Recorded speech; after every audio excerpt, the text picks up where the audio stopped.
Melanjutkan episode yang sebelumnya, akhirnya Pelindung Xuan pun dibunuh oleh Han Peng. Xiaoyan pun berkata kepada Pelindung Xuan, "Dirimu sekarang ini tidak berguna lagi meskipun hidup. Sebaiknya berikan jiwamu padaku," ucapnya. Sambil menancapkan pedang ke tubuh Pelindung Xuan, Han Peng pun tertawa. Sementara itu di tempat yang lain, kejadian pembunuhan Pelindung Xuan oleh Han Peng membuat semua orang pun menjadi kaget. Mereka semua tidak menyangka kalau Han Peng akan sekejam itu membunuh rekan timnya. Mo Xingtian pun berucap, "Han Peng bahkan begitu kejam terhadap rekanmu," ucapnya. "Hah, tidak pantas kerjasama dengannya," ucap Yin San tua. Sementara itu di tempat yang lain, akhirnya Han Peng pun berhasil membunuh Pelindung Xuan dan menyerap seluruh jiwanya ke dalam tubuhnya. Seketika fluktuasi energi kuat pun terpancar dari dalam tubuh Han Peng. Setelah Han Peng berhasil membunuh dan menarik seluruh jiwa dari Pelindung Xuan, kekuatannya sangat mengerikan. Setelah mengekstrak kekuatan jiwa spiritual Pelindung Xuan, ada kemungkinan kekuatan Han Peng kini menjadi bintang 5 dojong. Sementara itu di tempat yang lain, semua orang pun telah bersiap menghadapi kekuatan yang sangat mengerikan dari diri Han Peng. Fluktuasi energi yang sangat kuat milik Han Peng tak lepas dari pandangan Xiao Yixian dan Xiaoyan. Sepertinya sekarang Han Peng memiliki kekuatan puncak dojong bintang 5, tidak ada yang lain yang bisa menjadi lawannya, ucap Xiaoyan. "Aku akan menghadapinya," ucap Xiao Yixian, lalu ia pun melangkahkan kakinya. Namun pergerakannya itu dihalangi oleh Xiaoyan. Xiaoyan pun berkata, "Racun tubuh yang menyedihkan tidak boleh kau gunakan lagi. Bahan untuk menekan racun tubuh yang menyedihkan belum ditemukan sepenuhnya, sedangkan tubuhmu sudah tidak bisa menahan ereksi dari gas beracun lagi," ucapnya. Di sisi yang lain, Xiaoyi pun menjawab dengan santai, "Baiklah, hanya menahannya tidak ada masalah kan," ucapnya. "Apa kau tidak percaya dengan takdirku?" ucap Xiao Yixian. Xiao Yixian pun menatap Xiaoyan dengan penuh arti. "Cepat padatkan teratai api, sisanya aku akan serahkan kepadamu," ucapnya. Lalu dia pun melesat untuk menghampiri Han Peng. Sebelum melakukan pertarungan dengan Han Peng, Xiao Yixian pun sempat-sempatnya untuk menatap wajah Xiaoyan dari kejauhan. Akhirnya Xiao Yixian pun melesat mendekati fluktuasi energi yang dikeluarkan oleh Han Peng. Setelah berhasil menyerap sepenuhnya kekuatan dari Pelindung Xuan, kekuatan dan tubuh Han Peng pun menjadi berubah. Kini tubuh Han Peng pun sepenuhnya bukan lagi manusia, melainkan seperti monster. Han Peng pun melihat sosok dokter peri kecil yang ada di hadapannya berusaha untuk melindungi Xiaoyan yang ada di belakangnya. Han Peng pun mencibir, "Apakah kau mungkin bisa menahanku?" ucapnya. "Kau bisa mencobanya," ucap dokter peri kecil. "Hah, tidak tahu diri kau," ucap Han Peng. Lalu dia pun mengeluarkan sebuah pilar doci untuk menyerang dokter peri kecil. Melihat sebuah pilar yang akan menyerangnya, dokter peri kecil pun berusaha untuk menahan serangan dari Han Peng dengan telapak tangannya. Dokter peri kecil pun berusaha untuk menahan serangan dari Han Peng, namun usahanya itu hanya sia-sia saja. Sejenak, dokter peri kecil pun merasa keteteran oleh kekuatan dari Han Peng. Sementara itu, di tempat yang lain, Han Peng pun telah bersiap untuk menyerang dokter peri kecil dengan pedang jiwanya. Pedang itu pun lalu melesat menuju arah dokter peri kecil. Sementara itu, di tempat yang lain, dokter peri kecil pun berusaha untuk menahan serangan pedang jiwa milik Han Peng. Akhirnya, pedang jiwa milik Han Peng itu pun bisa ditahan oleh kekuatan dokter peri kecil. Namun di tempat yang lain, Han Peng pun menambahkan kekuatan pada pedang jiwanya, sehingga apa yang dilakukan oleh dokter peri kecil menjadi sia-sia. Dan akhirnya, dokter peri kecil pun diserang balik oleh kekuatan Han Peng.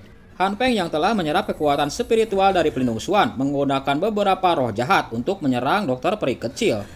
Dihadapkan oleh serangan jiwa spiritual yang sangat menakutkan, jiwa dari dokter peri kecil pun sangat lemah. Batas alam sadar dari dokter peri kecil dipengaruhi oleh roh jahat milik Han Peng.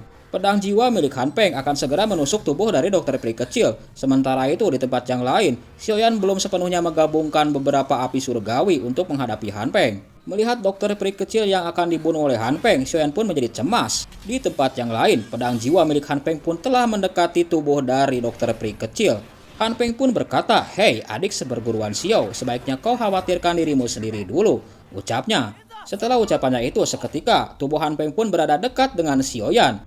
Han Peng pun berusaha untuk membunuh Xiaoyan yang sedang memadamkan dua jenis api surgawi. Sekilas, Xiaoyan pun memandangi sosok Han Peng yang akan segera mendekat. Namun semua orang dikejutkan oleh serangan mendadak dokter peri kecil. Sebuah telapak tangan yang besar langsung menghantam tubuh Han Peng sehingga Han Peng pun terjatuh. Semua orang yang menyaksikan kejadian itu pun menjadi kaget. Mereka tidak menyangka kalau kekuatan dari dokter peri kecil sangat kuat. Di tempat yang lain, Han Peng pun telah bangkit, lalu dia pun memandangi sosok dokter peri kecil dari kejauhan. Sementara itu di tempat yang lain, dokter peri kecil pun melangkahkan kakinya menuju ke arah Han Peng. Dokter peri kecil yang sepenuhnya telah membuka segel tubuh racun yang menyedihkan menjadi kuat. Kekuatannya hampir mirip dengan Han Peng setelah membuka segel dari tubuh racun yang menyedihkan. Dengan sorot mata yang berubah menjadi hitam keunguan, dokter peri kecil pun memandangi tubuh dari Han Peng. Di tempat yang lain, Shen pun mencemaskan keadaan tubuh dari dokter peri kecil setelah melepaskan racun tubuh yang menyedihkan. Dalam jarak yang sangat dekat, Han Peng pun memandangi sosok dokter peri kecil, lalu dia pun berkata kepada dokter peri kecil, "Hah, kau pikir bisa menghentikanku dengan mengandalkan ini?" ucapnya. Mendengarkan ucapan dari Han Peng, dokter peri kecil pun tidak menggubrisnya, lalu dia pun menyerang Han Peng dengan kekuatan pedangnya.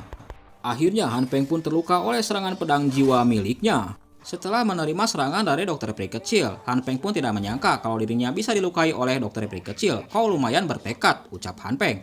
"Tapi meski kau menghancurkan pedang jiwaku, tapi cahaya pedang jiwa juga membuatmu terluka kan? Dan sekarang kau punya taktik apa lagi?" ucap Han Peng.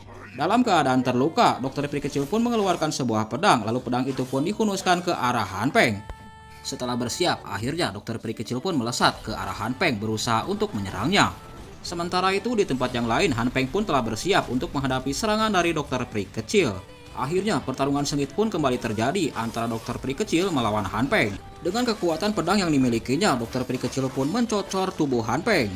Sementara itu di tempat yang lain, semua orang pada diam melihat pertarungan sengit antara dokter peri kecil melawan Han Peng. Di sela pertarungannya menghadapi dokter peri kecil, Han Peng pun melihat sosok Xiaoyan yang telah menggabungkan dua jenis api surgawi. Sebelum api surgawi di tangan Xiaoyan berhasil digabungkan, Han Peng pun berusaha untuk menghentikannya.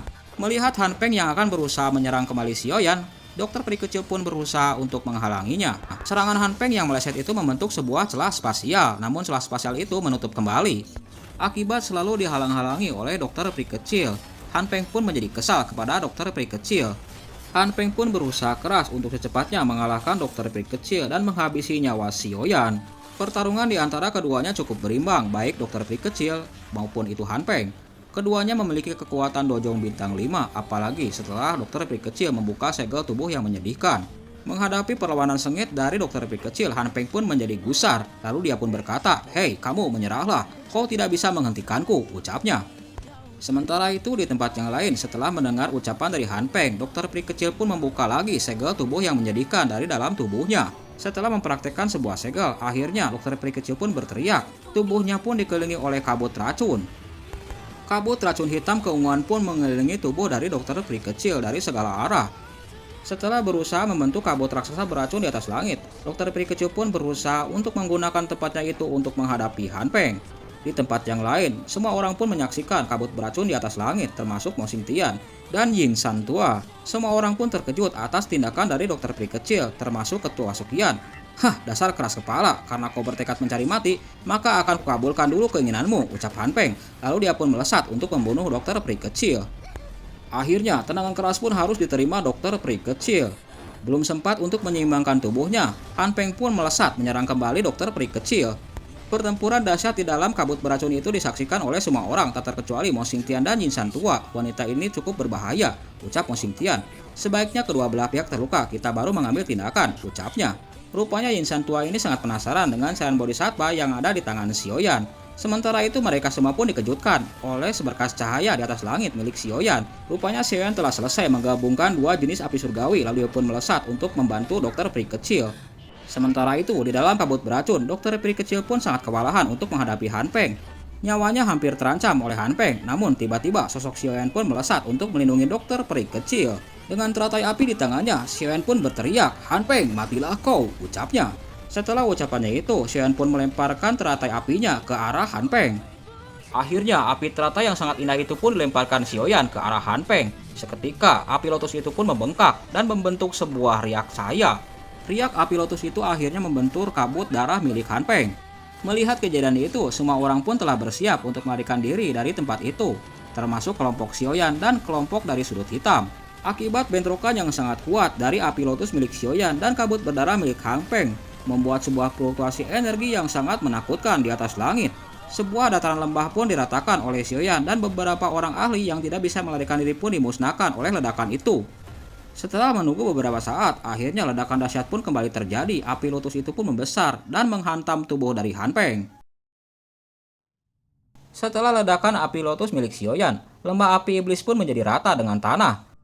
Sementara itu di tempat yang lain, setelah Han Peng menerima kekuatan api lotus milik Xiaoyan, tubuhnya terluka cukup parah. Setelah insiden api lotus meledak, membuat semua orang pun terdiam, tidak bisa berkata apa-apa, termasuk Mo Xingtian dan Yin Shan tua. Yin Shan tua pun berkata kepada Mo Xingtian, ini dibentuk oleh bocah itu, seorang Dong Huang bintang 6. Mo Xingtian pun menjawab Yin Shan tua, untung dia tidak menargetkan kita, ucapnya. Jangan mengharapkan cairan bodhisattva lagi, ucapnya. Bocah itu terlalu sulit untuk dihadapi, ucap mereka berdua. Sementara itu di tempat yang lain, Xiaoyan pun membantu dokter pri kecil dan memberikan sebuah pil penyembuhan dan memasukkannya ke dalam mulutnya. Setelah memasukkan pil penyembuhan ke mulut dokter pri kecil, Xiaoyan pun berkata kepada dokter pri kecil, aku membiarkanmu berada di sisiku untuk mengontrol racun tubuh yang menyedihkanmu. Alhasil aku malah membuat waktu ledakan tubuh yang menyedihkanmu semakin dekat, ucap Xiaoyan. Mendengar ucapan dari Xiaoyan, dokter pri kecil pun meliriknya. Meski beberapa saat ini sangat berbahaya, tapi jauh lebih bahagia daripada aku tinggal sendirian di Kekaisaran Cuyun. Jika terjadi sesuatu padaku, itu nasibku yang buruk. Itu bukan urusanmu, ucap dokter pri kecil. Untuk sejenak, Xiaoyan pun terdiam dengan ucapan dokter pri kecil. Namun tiba-tiba keduanya dikejutkan oleh kemunculan Han Peng. Han Peng yang terkena api lotus 2 warna milik Xiaoyan, rupanya masih tetap hidup. Tak menyangka, aku masih hidup kan, ucap Han Peng. Hari ini kalian tidak bisa membunuhku, tunggu saja. Suatu saat nanti, aku akan membuatmu menjadi seperti Pak Tua Silan itu, ucap Han Peng. Jiwanya terikat oleh aura jiwa, menderita selamanya karena erosi ribuan jiwa, ucap Han Peng. Ucapan Han Peng itu membuat Xiaoyan pun menjadi kesal. Niat Xiaoyan ingin membunuh Han Peng dengan suan besarnya dihalangi oleh dokter pri kecil. Rupanya, dokter pri kecil ingin membunuh Han Peng dengan kekuatan racunnya. Seketika, tubuh Han Peng pun membengkak. Han Peng pun tidak menyadari kalau sebenarnya dokter pri kecil telah memasukkan setetes darah beracun ke dalam teratai api lotus milik Xiaoyan. Sehingga racun itu pun menyebar di dalam tubuh Han Peng dan Han Peng pun tidak bisa merasakannya dan akhirnya dokter pri kecil pun meledakkan tubuh Han Peng. Semua orang yang menyaksikan kalau Han Peng telah dibunuh oleh Xiaoyan dan dokter pri kecil merasa tidak percaya. Mereka pun melihat sosok Han Peng yang telah menjadi mayat. Setelah Han Peng terbunuh dan menjadi mayat, akhirnya Xiaoyan pun terjun dan mendekati tubuhnya. Dia pun berusaha untuk mendeteksi keberadaan arwah dari Han Peng. Xiaoyan pun mendengus dingin. Hah, kakak seperguruan benar-benar tegas. Bisa-bisanya meninggalkan sebagian besar kekuatan roh untuk melarikan diri, ucapnya. Jika bukan karena kekuatan roh masih lumayan kuat, bagaimanapun juga bisa berhasil kabur. Xiaoyan pun mengarahkan lengannya ke suatu sudut. Namun jika kau kabur, tidak sepadan dengan banyak hadiah yang kupersiapkan untukmu, ucap Xiaoyan. Tiba-tiba jiwa Han Peng pun melesat ditarik oleh lengan Xiaoyan. Hei Xiaoyan, salah, adik seperguruan. Kenang hubungan seperguruan kita, tolonglah lepaskan aku, ucap Han Peng. Namun tiba-tiba, jiwa milik Han Peng itu pun ditarik oleh Xiaoyan dan dimasukkan ke dalam sebuah botol. Setelah menyelesaikan masalahnya dengan Han Peng, lalu Xiaoyan pun melirik Mo Xingtian dan Yin Shan tua. Saudara Xiaoyan, hari ini aku juga dihasut oleh Han Peng. Kumohon Anda lapang dada. Jangan menyalahkanku, ucap Yin Shan tua. Senior Yin Shan, aku bisa melupakan kejadian hari ini, tapi kuharap jangan terulang kembali, ucap Xiaoyan. Yin Shan tua pun menangkupkan kedua tangannya ke arah Xiaoyan. Di sisinya, Mo Xingtian pun menangkupkan tangan. Aku tidak membantu Han Peng sesuai janjiku, ucapnya. Mendengar perkataan dari Mo Xingtian, Xiaoyan pun melirik dokter pri kecil. Seketika dokter pri kecil pun melemparkan sebuah botol ke arah Mo Xingtian. Rebus bubuk obat di dalam air mendidih dan biarkan anakmu berendam di dalam selama sebulan, maka racunnya akan hilang, ucap dokter pri kecil. Setelah selesai dengan urusannya, akhirnya Mo Xingtian dan Yin Shan tua pun pamit undur untuk pergi meninggalkan tempat itu. Setelah berhasil mengalahkan Han Peng dan menduduki markas dari sekte lembah api iblis, Xiaoyan dan rekan-rekannya berkumpul. Lalu Xiaoyan pun mengamati keadaan di sekitarnya. Nampak jelas lembah api iblis telah rata dengan tanah akibat serangan dua kekuatan yang sangat dahsyat. Setelah kekalahan Han Peng dan sekte api iblis, maka sekte api iblis tidak akan ada di sudut hitam dan sepenuhnya dikuasai oleh sekte Xiao. Xiaoyan pun bertanya kepada Jian, "Hei Jian, kau paling ahli dalam berburu harta karun, bawa semua orang untuk mencari ada harta karun apa di sini," ucapnya. Mendengar permintaan dari Xiaoyan, Jian pun mendengus. "Sekarang sudah ingat aku," ucap Jian. Tadi itu terlalu berbahaya. Bukankah ini saatnya kau memanfaatkan keunggulanmu? Ucap Xiaoyan. Perkataanmu masuk akal juga. Kali ini aku akan memaafkanmu, ucap Jian. Di sisi yang lain, Xiaoyan pun bergumam dalam hatinya. Selama ini aku penasaran bagaimana Jian menggunakan bakat berburu harta karunnya. Sekarang aku bisa melihatnya. Di tempat yang lain, Ketua Sukian pun bergumam, bahan obat dari akademi selalu hilang. Sekarang akhirnya tahu penyebabnya. Depannya juga bisa dicegah. Untuk sejenak, semua orang pun terdiam, mengamati gerak-gerik dari Jian. Tak satu pun yang berbicara. Setelah lama terdiam, akhirnya mata Jian pun terbuka dan mengalihkan pandangannya ke arah tempat sesuatu. Lalu tangan Jian pun menunjuk ke sebuah tempat. Itu sudah ketemu, ucapnya. Hah, hanya begitu saja, tidak ada lagi, ucap Xiaoyan kaget. Tidak ada apaan, ikut denganku, ucap Jian. Tiba-tiba Jian pun memimpin beberapa orang di belakangnya. Dan nampak sebuah pintu raksasa yang ada di atas tebing. Setelah sampai, akhirnya pintu raksasa itu pun dihancurkan oleh pukulan Jian. Setelah pintu raksasa itu terbuka, nampaklah beberapa harta berharga dari lembah api iblis. Ternyata benar ada di sini. Namun cara gadis ini memburu harta karun terlalu terbuka, ucap Xiaoyan. Asal praktis saja, ucap Jian. Menyela perkataan dari Xiaoyan, Xiaoyan pun hanya bisa menggelengkan kepala dengan ucapan dari Jian. Lalu ketiganya pun memasuki tempat harta karun milik dari sekte lembah api iblis. Akhirnya ketiganya pun melihat sebuah benda yang dilindungi oleh segel. Perisai cahaya ini mengandung kekuatan ruang. Sepertinya ini dibuat oleh iblis tanah tua. Jika dihancurkan secara paksa, takutnya akan merusak benda di dalamnya, ucap Ketua Sukian. Setelah mendengarkan perkataan dari Ketua Sukian, lalu Xiaoyan pun melirik pandangannya ke arah Jian. Jian pun melirik, apalagi yang ingin kau lakukan kepadaku? Hah, Jian, aku meminta bantuanmu. Bantu aku keluarkan benda di dalam, ucap Xiaoyan. Aku akan buat bahan yang kau titipkan padaku untuk menjadi rasa yang kau sukai, ucap Xiaoyan. Kita sepakat. Kau juga tidak boleh mengingkarinya, ucap Jian. Setelah ucapannya itu, Jian pun bergegas untuk mendekati sebuah tempat. Lalu dia pun memasukkan lengannya. Aksi dari Jian itu membuat kaget Xiaoyan dan Ketua Sukian. Gadis ini benar-benar menakjubkan. Aku tidak tahu seberapa menakutkannya wujud aslinya, ucap Xiaoyan. Dia memiliki kekuatannya menakutkan pada usia dini. Kurasa wujud aslinya tidak biasa, ucap Penatua Sukian. Mungkin di klan binatang sihir selatan dataran tengah. Akan ada informasi tentang latar belakang gadis ini, ucap Ketua Sukian. Tiba-tiba Jian pun melemparkan sebuah gulungan ke arah Xiaoyan. Xiaoyan pun mengamatinya. Ini adalah mantra bara api yang asli, ucap Xiaoyan. Ini adalah barang bagus, ucapnya. Jika aku berhasil melatih mantra api bara, maka Annihilation Lotus Flame tidak ada batasan jumlah lagi, ucapnya. Lalu Jian pun melemparkan sebuah gulungan lagi. Apa ini? Ucap Xiaoyan, lalu dia pun mengamatinya. Setelah diamati gulungan itu, Xiaoyan pun berkata, ini adalah boneka iblis langit. Itu adalah ilmu boneka. Benda itu sangat cocok untukmu, ucap Penatua Sukian. Karena kau ingin memasuki daerah dataran tengah, sebaiknya kau latih sebelum berangkat, ucapnya. Aku memiliki jiwa dan api surgawi. Namun sangat sulit untuk menemukan inti monster tingkat tinggi, ucap Xiaoyan. Tiba-tiba Jian pun melemparkan sebuah benda lagi ke arah Xiaoyan. Kalau begitu, ini adalah monster unsur api tingkat 7. Ini sangat cocok untukmu, ucap Jian. Setelah berhasil mendapatkan sejumlah harta karun dari sekte lembah api iblis, akhirnya Xiaoyan pun kembali ke akademi dalam Jianan. Di malam hari di sebuah ruangan, nampak Xiaoyan sedang berkultivasi. Dia pun memandangi sebuah benda yang ada di hadapannya. Itu adalah roh inti jiwa, monster tingkat 7, yang dimasukkannya ke dalam cincin penerimaannya.